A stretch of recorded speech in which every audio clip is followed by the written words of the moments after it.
दोस्तों, अगर आप भी यूपी बोर्ड क्लास 10 में हैं और आप लोगों को मैथमेटिक्स से लग रहा है डर, तो यह वीडियो आप लोगों के लिए है। 5 नंबर वाले मैं आज आप लोगों को 5 ऐसे क्वेश्चन बताने वाला हूं जो 101% एग्जाम में आएंगे। आप लोग जानते हैं 5 क्वेश्चन 25 नंबर के हुए, और अगर आपने मैथ में 25 नंबर क्वेश्चनों से कर लिए, विकल्प के 20 क्वेश्चन आते हैं, उसमें से 3 से 4 तो ऐसे ही सही हो ही जाएंगे, तो लगभग 30 नंबर का आप लोगों का पेपर हो जाएगा। ठीक है, 5 नंबर वाले सबसे महत्वपूर्ण प्रश्न पूरे हल के साथ लेकर आया हूं, और ये इंपॉर्टेंट है आप लोगों के लिए। 2026 के बोर्ड के लिए 100% और एग्जाम के लिए स्पेशल है, और स्टेप बाय स्टेप मैं आप लोगों को बताने वाला हूं, तो वीडियो ध्यान से देखना। और आप क्लास 10 में हैं तो चैनल को जरूर सब्सक्राइब कर लें। तो चलिए शुरू करते हैं, और विद सॉल्यूशन आप लोगों को समझाने वाला हूं। तो हमारा पहला क्वेश्चन है, द्विघात समीकरण से क्वाड्रेटिक इक्वेशन से 5 नंबर का क्वेश्चन कैसे आता है। 2x² - 7x + 3 = 0। इसको क्या करना है, इसको सॉल्व करना है। कैसे सॉल्व करना है मैं आप लोगों को बताऊंगा। ठीक है, तो स्टेप बाय स्टेप देखते चलिए और आगे की चीजों को सॉल्व करते हुए चलिए। ठीक है, यहाँ पर हम क्या करेंगे, यहाँ पर हम अंकों को ए, ठीक है एक मिनट, इससे नहीं, इससे करते हैं। अंकों को क्या मान लेंगे, अंकों को हम मान लेंगे ए। ठीक है, ए हो गए हमारा, ये हो जाएगा हमारा बी, और ये हो जाएगा हमारा सी। ठीक है, क्या होगा, ए इज इक्वल टू हमारा क्या हो जाएगा, ए इज इक्वल टू हो जाएगा 2। ठीक है, ये समझ में आया। बी इज इक्वल टू क्या हो जाएगा, आप जानते हैं जब प्लस होता है तो उसके आगे नहीं लिखते हैं, अगर माइनस होता तो उसके आगे लिख लेते हैं -7। और सी इज इक्वल टू हमारा हो जाएगा 3। क्या हो जाएगा, सी इज इक्वल टू हो जाएगा हमारा 3। ठीक है, अब इसको सॉल्व करते हैं। अब यहाँ पे सिंपली क्या करेंगे, ये सारी चीजें हो गई। अब आप लोग जानते हैं यहाँ पर क्या होगा, आप लोगों ने एक सूत्र पढ़ा होगा जिसे आप लोग धराचार के सूत्र के नाम से जानते हैं। वो सूत्र क्या होता है, वो सूत्र होता है x इज इक्वल टू क्या होता है, b प्लस माइनस, ठीक है, b प्लस माइनस √4ab। क्या होता है, 4 मतलब √b² - 4ac, एक मिनट मैं देख लेता, √b² - 4ac बटे में क्या होता है, बटे में आपका आ जाता है यहाँ पर क्या कहते हैं 2 और a। ये श्री धराचार्य जी का सूत्र है, और इस सूत्र से रैखिक समीकरण के कोई भी क्वेश्चन हो उसको सॉल्व किया जाता है। ठीक है, आगे बढ़ते हैं, क्वेश्चन को एक एक करके सॉल्व करते हैं। तो अब सिंपली सूत्र में हम उस अंकों को रख देंगे। अंक मैंने पहले आप लोगों को समझा दिया कैसे रखना है। तो यहाँ पर क्या होगा हमारा 7 प्लस माइनस, ठीक है, √ अब वहां पे क्या है, देखो वहां पर क्या है, b² है हमारा, b कितना है -7। ठीक है, -7। अब जब उसको स्क्वायर करेंगे तो -7 का गुणा -7 से करेंगे तो चिन्ह तो माइनस इंटू माइनस प्लस हो जाएगा। ठीक है, तो 7² मतलब 7 × 7 = 49 हो जाएगा। हम सिंपली यहाँ पर 49 लिख लेते हैं। ठीक है, और आप जानते हैं यहाँ पर क्या था हमारा 4ac। जब आप 4ac मतलब 4 + a + c मतलब कि 4 हो जाएगा, a हमारा कितना है +2 हो जाएगा। ठीक है, हमारा c कितना है 3, तो ये कितना हो गया 4 3 7 7 2 9।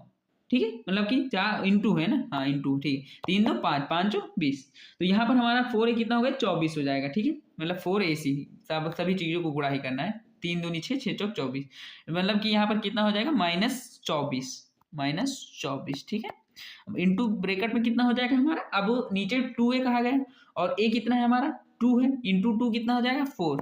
ठीक है, ये चीजें हो गई।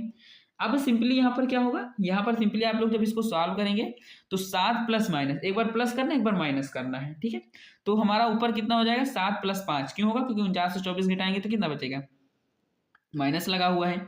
ठीक है, अंडर रूट में है, 49 से 24 आप लोग घटाएंगे तो बचेगा कितना 5, और 4 में से 2 जाएगा 2, तो 25 किसका अंडर रूट है 5 का, 5 का है। ठीक है, ये चीज आप जानते हैं कितना है 5 का, मतलब कि हमारा बाहर कितना बचा 7 + 5 इंटू 7 - 5 बटे 4/4। ठीक है, ये हो जाएगा। अब इसके बाद क्या करना है, इसके बाद सिंपली आप लोग मैं बताते हुए चलता हूं, आप लोग देखते रहे ना, एक मिनट। हाँ ठीक है, अब क्या होगा 7 5 कितना हो गया हमारा 12, कितना हो गया 12। ठीक है, प्लस अपॉन 4 कामा 7 - 5 कितना हो जाएगा 3, ओ 7 - 5 कितना होगा हमारा 2/4। ठीक है, ये हो जाएगा 2/4। जब इसको सॉल्व करेंगे कितना आएगा, इसको सॉल्व करेंगे 4 एकम 4, 4 3 12 और 4 एकम मतलब 2 एकम 2, 2 दूनी 4, 1/2। हमारे जो चर प्राप्त हुए कौन प्राप्त कितने प्राप्त हुए, अगर उत्तर में क्या लिखेंगे आप, उत्तर में आप लोग लिख देंगे 3, 1/2। ये हमारे ये आंसर है। क्या है आंसर, आप लोग हमेशा आंसर जरूर लिखना, ब्लैक पेन से अच्छे से डॉट बना के लिखेंगे तो अच्छे नंबर मिलते हैं। ठीक है, ये हो जाएगा हमारा उत्तर। अब क्वेश्चन नंबर 2 की तरफ बढ़ते हैं। मैं 5 क्वेश्चन आप लोगों के लिए लेकर आया हूं। तो क्वेश्चन नंबर 2 है हमारा, 1 मिनट नीचे लगा हुआ है। ठीक है, निम्नलिखित रैखिक समीकरणों को युग को उत्पादन विधि से सॉल्व करो। किस विधि से, उत्पादन विधि से सॉल्व करो। तो मैं आप लोगों को करके भी दिखाऊंगा, वीडियो ध्यान से केवल देखते रहना। ठीक है,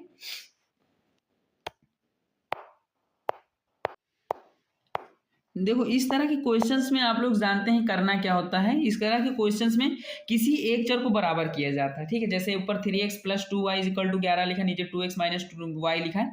तो अगर हम नीचे वाली संख्या में इंटू 2 कर दें तो क्या इसके बराबर से ये y कट जाएगा? हाँ कट जाएगा, बिल्कुल कट जाएगा, क्योंकि 2y हो जाएगा, ऊपर प्लस है नीचे माइनस है, कट जाएगा। ठीक है, लेकिन एक चीज को याद रखना, तो हमारा कितना बचेगा, जब यहाँ पर हम इंटू 2 करेंगे तो ये हमारा 4x हो जाएगा, ये हमारा -2y हो जाएगा, ये 4 मतलब कि 8 हो जाएगा। तो नया समीकरण कितना प्राप्त होगा, हमारा 4x प्राप्त होगा।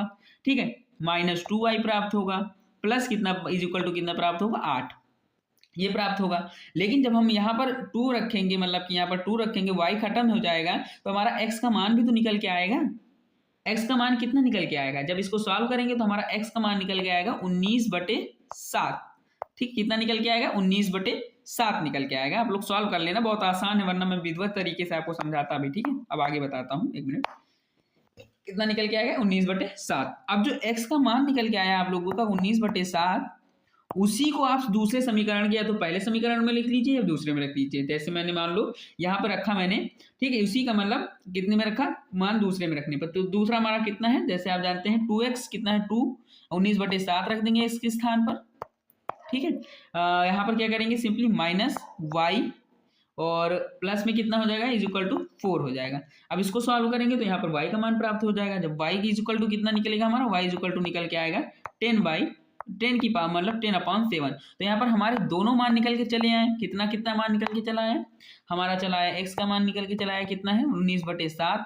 ठीक है, और यहाँ पर y का मान कितना निकल के आएगा, 10/7। ठीक है, तो ये होगा इसका सॉल्यूशन। बहुत आसान विधि से मैं बताता हूँ, मैं ज्यादा ये नहीं बताता हूँ, ये ऐसे करके ना। और हाँ, लास्ट में एकदम बढ़िया से इसको क्या करना, उसको बढ़िया से एकदम बॉक्स में बंद जरूर कर देना, ताकि एग्जामिनर को देखने में अच्छा लगे। ठीक है, ये पीडीएफ आप लोगों को टेलीग्राम पे मिल जाएगी। क्वेश्चन नंबर 3 की तरफ बढ़ते हैं। 3 क्या है हमारा, त्रिकोणमिति मतलब कि निम्नलिखित त्रिकोणमिति सर्वसमिका को सिद्ध कीजिए, प्रूव करना है। और प्रूव करने वाले क्वेश्चंस को करने में बड़ा आनंद आता है। मैं सच बताऊं, मुझे प्रूव करने वाले क्वेश्चंस को करने में बहुत आनंद आता है। ठीक है, अब सिंपली यहाँ पर मैं आप लोगों को एक एक चीज करके यहाँ पर बताना भी पड़ेगा, काफी अच्छे से समझाना पड़ेगा आप लोगों को, तब आप लोग समझेंगे। ठीक है, यहाँ पर लिखा क्या हुआ है, 1/sin θ -1/cos θ। ठीक है, ये लिखा हुआ = 0 सिद्ध करना है, कैसे 0 होता है। ठीक है, अब देखो यहाँ पे मैं सिंपली बताता हूँ। आप जानते हैं cos थीटा का क्या मान होता है, cos थीटा का क्या मान होता है, cos थीटा होता है 1/sin θ, आप जानते हैं। ठीक है, यहाँ पे मैं लिख देता हूँ cos theta, 1 minute, cos theta = क्या होता है, 1/sin θ। ठीक है, 1/sin θ ये होता है। ठीक है, 1/sin θ होता है। अब यहाँ पर हम जब 1/sin θ के स्थान पर क्या रखेंगे, 1/sin θ के स्थान पर हम cos थीटा रख सकते हैं, बिल्कुल रख सकते हैं। ठीक है, अच्छा 1/cos θ हो गया, यहाँ पर cos θ = होता है। लेकिन अब यहाँ पर सिंपली आप ये भी तो जानते हैं। ठीक है, मतलब क्या आप लोगों ने समझ लिया कि कैसे क्या होता है। मैं अभी अब फिर से बताता हूँ। देखो 1/cos θ क्या होता है, 1/cos θ होता है हमारा साइन, मतलब cos थीटा क्या होता है, 1/sin θ होता है। cos थीटा = 1/sin θ होता है। ठीक है, लेकिन अब यहाँ पर हो गया 1/cos θ क्या हो गया हमारा, sin θ हो गया। अब इसको मान रखेंगे। ठीक है, कैसे रखेंगे, 1/cos हमारा क्या है, ये है। ठीक है, तो यहाँ पर हमारा क्या होगा, यहाँ पर हमारा हो जाएगा, सिंपली मैं बता देता हूँ, 1/sin θ 1/cos θ पहले पे है, -sin θ क्या होगा, sin θ, क्योंकि मान तो हमने आपको बता दिया है। ठीक है, अब दोनों पक्षों को ये हो गया। अब सिंपली क्या करेंगे, सिंपली इसका मल्टीप्लिकेशन करेंगे। तो मल्टीप्लिकेशन करते कैसे करेंगे, अब cos² θ × sin² θ क्या होगा, 1 माइनस हो जाएगा हमारा 1 माइनस हो जाएगा साइन स्क्वायर थीटा, ठीक है, 1 minus sign square theta upon क्या हो जाएगा, अपॉन में हो जाएगा हमारा पहले से कॉस इंटू साइन क्या होगा, कॉस इंटू साइन क्या होगा हमारा साइन थीटा हो जाएगा, ठीक है। इसका इसके गुणा होगा क्योंकि इसको एक भिन्न करते हैं, इसको मैं मिक्स कर दिया हूँ, एक कर दिया हूँ, इसलिए ये मान निकल के चला आया। अब आगे क्या करेंगे, आगे हम क्या करेंगे, 1 माइनस साइन साइन थीटा हो गया। अब आगे क्या करेंगे, अब सिंपली आप जानते हैं 1 माइनस साइन स्क्वायर थीटा क्या होता है हमारा, is equal to cos square theta, आप लोग ने पढ़ा होगा। तो यहां से हमारा क्या हो जाएगा, यहां से हमारा हो जाएगा cos square theta upon sine theta is equal to 0। कितना आसान था यार। अब और सिद्ध क्या करना था आपको, आखिर सिद्ध भी तो यही करना है ना, cos square theta is equal to 0, यहाँ पे हो गया, ठीक है, cos square theta upon sine square theta is equal to 0। अब अर्थात LHS is equal to RHS तो वैसे भी हो गया भाई, एक स्थान पे तो 0 है, इसको भी मैंने 0 कर दिया है, ठीक है। तो अब ये इस प्रकार से सिद्ध हुआ, ठीक है। सिंपली समझ में आया क्या किया, सबसे पहले हमने, मैं बता देता हूँ एक चीज को फिर से पढ़ के, सबसे पहले हमने 1 अपॉन कॉस थीटा को मान देखा, 1 अपॉन कॉस थीटा का मान क्या होता है हमारा, होता है 1 अपॉन साइन थीटा, ठीक है, 1 अपॉन साइन थीटा होता है। तो 1 अपॉन साइन थीटा को हमने यहाँ पर 1 कॉस थीटा पहले था, तो 1 अपॉन साइन थीटा को हमने यहाँ पर साइन थीटा रखा, ठीक है, 1 अपॉन साइन थीटा रखा, सिंपली उसका मल्टीप्लिकेशन कराया, मल्टीप्लिकेशन कराकर हमें एक समीकरण क्या प्राप्त हुआ, 1 minus sign square theta upon sine theta, जो कि ये प्राप्त हुआ, ठीक है। अब क्या किया हमने आगे, आगे हम सिंपली उसको जब हम जानते हैं 1 माइनस साइन स्क्वायर थीटा क्या होता है हमारा कॉस स्क्वायर थीटा होता है, और साइन थीटा तो हमारा नीचे वैसे भी चल रहा है इज इक्वल टू 0, ठीक है। आगे हमने बढ़ा, आगे क्या किया, इज इक्वल टू 0, हमारा दोनों चीज प्रूव हो गया, और आप जानते हैं यहाँ पर कॉस स्क्वायर थीटा का मान रखा, जैसे हमारा इस मान 0 आ गया, ठीक है। आगे बढ़ते हैं, क्वेश्चन अभी बहुत है आप लोगों को पढ़ाने के लिए, क्वेश्चन नंबर हम 4 की तरफ बढ़ते हैं। सिद्ध कीजिए कि समान आधार तथा समान ऊंचाई वाले दो त्रिभुजों का क्षेत्रफल बराबर होता है।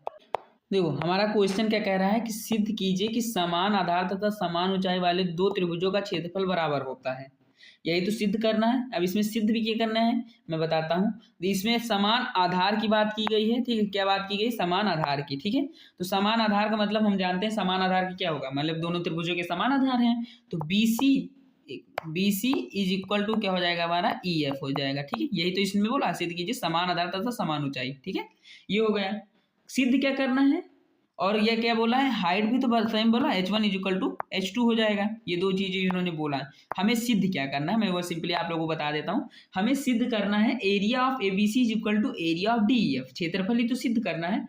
इसके लिए क्या जानते हैं, हम जानते हैं कि देखो त्रिभुज का क्षेत्रफल का सूत्र क्या होता है, आप सिंपली बताएंगे 1/2 होता है, इज इक्वल टू क्या होता है, आधार इंटू, मतलब कि आधार होता है, मतलब कि जो उसमें आपने BC लिखा है, आधार इंटू हाइट, ठीक है, ये होता है। तो त्रिभुज ABC का क्षेत्रफल क्या होगा, यहाँ पर हमारा त्रिभुज ABC का जो क्षेत्रफल होगा वो क्या होगा, ABC के हिसाब से सोचो तो हो जाएगा 1/1/2 इंटू BC इंटू H हो जाएगा, ठीक है। और त्रिभुज DF का क्षेत्रफल क्या होगा, DF का क्षेत्रफल क्या हो जाएगा, यही होगा 1/2, भाई हमने EF चुना वहां पर तो EF लिख देंगे इंटू H हो जाएगा, क्योंकि हाइट समान है तो हाइट में तो कोई नहीं, H1 H2 तो हम क्लियर करेंगे नहीं, ठीक है। अब हम जानते हैं BC क्या है, यहाँ पर जो BC है इज इक्वल टू EF, ठीक है, और H is equal to H।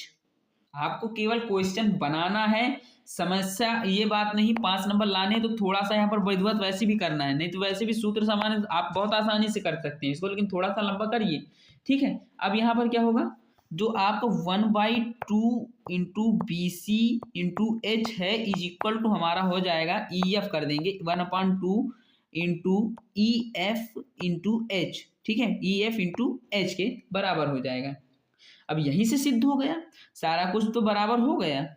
अब क्या करना है, यहाँ पर क्या लिखना है आपको, सिंपली आप लोगों को थोड़ा सा मतलब कि नीचे आना है, नीचे आने के बाद यहाँ पर ब्लैक पेन से बढ़िया सा हेंस प्रूव लिख देना, ताकि आप लोगों को नंबर अच्छे मिले, ठीक है, ये कर देना है। अब आगे बढ़ते हैं, क्वेश्चन हमारा लास्ट क्या है, हमारा क्वेश्चन है एक शंकु की ऊंचाई 24 सेंटीमीटर तथा त्रिज्या 7 सेंटीमीटर है, उसका आयतन ज्ञात कीजिए। पाई का मान इन्होंने बताया है कि 22/7 ले लेना। देखो किसी भी प्रश्न को करने के लिए अगर आप कोई भी क्वेश्चन करते हैं, सबसे पहले उसमें गिवन दैट जरूर कर लीजिए, गिवन दैट यानी कि दिया क्या क्या है। तो यहाँ पर मुझे क्या दिया, हाइट दिया, हाइट कितना दिया, 24 दिया है। हमें त्रिज्या दी गई है, आर दिया गया है 7 सेंटीमीटर, ठीक है। ये दो तीन चीजें दी गई। हमें ज्ञात क्या करना है, हमें शंकु का आयतन ज्ञात करना है, यानी कि आयतन ज्ञात करना है, ठीक है। ये चीजें आप लिख सकते हैं, पेपर में भी अच्छा लगेगा देखने में उसको, ठीक है। ये हमें ज्ञात करना है। अब कैसे ज्ञात करना है ये भी मैं आप लोगों को बता देता हूँ, सब कुछ बताऊंगा, काहे चिंता करते हैं। शंकु का आयतन का सूत्र क्या होता है, 1/3 पाई आर स्क्वायर एच, ठीक है। क्या होता है, पाई आर स्क्वायर एच। हमें सब कुछ तो दिया है, हमें पाई का मान पता है 22/7, हमें त्रिज्या दी गई है, हमें हाइट भी दी गई है, तो मान रखो, आंसर निकालो। 1/3 इंटू 22/7 इंटू हमारा जो यहाँ पर हाइट त्रिज्या कितनी, 7, जब हम 7 का स्क्वायर अपने में करेंगे कितना हो जाएगा हमारा, 49, ठीक है। 7 7 49। हाइट कितनी दी गई है, 24, कितनी की है, 24, ठीक है। या फिर आप सिंपली यहाँ पर क्या कर सकते हैं, अब सिंपली 7 एकम 7, 7 7 49, ठीक है। हमारा कितना बचा, 3 एकम 3, 3 छन ओ छते 3 3 और 24, ठीक है। 7 हाँ 3 8 24, ये हो गया सारा हमारा कट गया, लगभग नीचे का सब कुछ कट गया। अब सिंपली क्या करना है, हमें मल्टीप्लाई करना है। क्या करना है, मल्टीप्लाई करेंगे। क्या क्या मल्टीप्लाई करेंगे, ठीक है। तो हमें मल्टीप्लाई कितना करना है, हमें 22 इंटू 8 7 इंटू 8, ठीक है। ये मल्टीप्लाई करेंगे। जब इन सभी को मल्टीप्लाई करेंगे तो कितना आंसर आएगा, हमारा आएगा 1232। तो यहाँ पर क्या लिखना है, ANSWER आंसर, ठीक है। ये हमारा आंसर निकल के आया, ठीक है। तो आज के हमारे 5 क्वेश्चन जरूर हो गए। अब आप कहेंगे इसमें क्या है, देखो अगर आप लोगों ने तैयारी नहीं की तो तैयारी इस प्रकार से करिए ताकि आप पास हो जाएं। मैंने 5 क्वेश्चन बताए, 5 टॉपिक से बताएं, हर टॉपिक से एक क्वेश्चन आएगा। हो सकता है अंक बदले हुए हों, बट क्वेश्चन ऐसे ही मिलेगा। तो इन क्वेश्चंस को आप लोग कर लेंगे तो कितने नंबर आपके कैलकुलेट है, 25 नंबर के आसपास बन जाएगा। 25 नंबर यहाँ से हो गए, 20 नंबर आपके बहुकल्पी से आएंगे। मैंने बहुकल्पी की एक सीरीज में बता दूंगा, 100 से 150 क्वेश्चन उसमें होंगे, उसी से क्वेश्चन आ जाएगा, उसकी चिंता मत करिए। तो मान लीजिए 5 से 6 तो वैसे भी सही हो जाएंगे। अगर 20 में आप तुक्का लेकर आएंगे, मैं शुद्ध भाषा में बोलूं तुक्का भी मारेंगे तो 4 से 5 सही होने ही है। तो 30 नंबर तो आप लोगों के वैसे भी तैयार हो ही जाएंगे। 50 नंबर का पेपर अच्छा नंबर माना जाता है, 35 से 40 के बीच में, तो उतने नंबर आप लोग लेकर ही आएंगे। तो इस वीडियो को जितना अच्छा हो सके ज़्यादा शेयर करिए। वीडियो अच्छी लगी हो तो लाइक करिएगा और कमेंट बॉक्स में जरूर बताइएगा कि आपका सबसे वीक सब्जेक्ट कौन सा है, ठीक है। मिलते हैं नेक्स्ट वीडियो में, तब तक के लिए धन्यवाद।